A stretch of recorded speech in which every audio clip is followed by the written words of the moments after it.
Seeds are way better than nuts. They're always going to be cleaner than nuts by a long shot, by a wide margin, I should say. So, but then we have the less starchy nuts, and those are the cleanest nuts.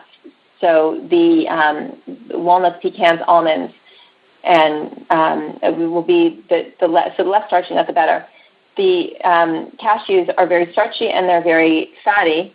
It's the starchy quality that makes them less advantageous. But you will see if there's mold on them, you'll see it. Most likely, you'll see it. The black mold is like black flakes.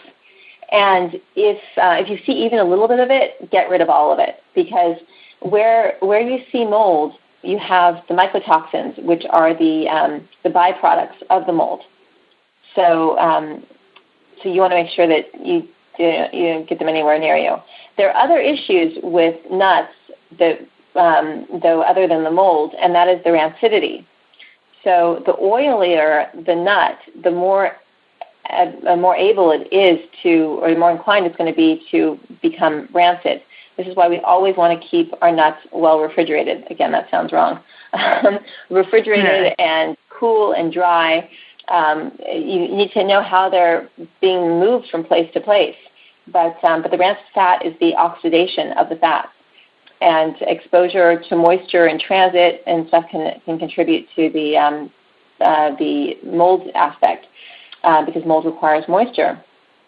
But there is something I heard of a long time ago. I don't know if it's true or not, but I think it's called a hydrogen peroxide test or something. You guys can look it up if you want to. But basically, the test is that if you put hydrogen peroxide onto the nuts or whatever it is that you think is moldy, it'll start to foam.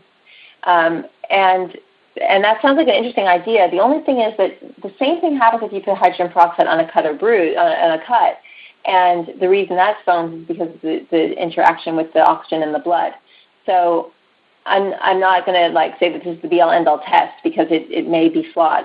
But I know that was something that was out there for a while. We're not saying go and have lots of cashews. We're saying here's a big picture concept of how to eat. And if you want to have this and you contextualize it like this, you're fine. But there are other nuts that have more mold. In fact, I think walnuts are really one of the higher in mold nuts. Peanuts, of course, are very high in mold, and they're not even a nut, they're a legume. But when you think about all the things that we consume in our culture that are just packages of mold, from alcohol, corn, wheat, sugar, of course, this basic sorghum flour, and peanuts, of course, and cheese is one of the big ones too. So, of course, with every step that we can improve cheese, we're bringing it out of that. But if you even see a little bit of mold on cheese, just get rid of it. Because if there's some mold on the cheese, it means that the mycotoxins aren't far away. The mycotoxins, again, being the byproducts of the mold, and they create huge problems. So you may as well just be eating the mold itself. So you think if you're cutting off the mold, you're getting rid of the mold, but that's not really how it works.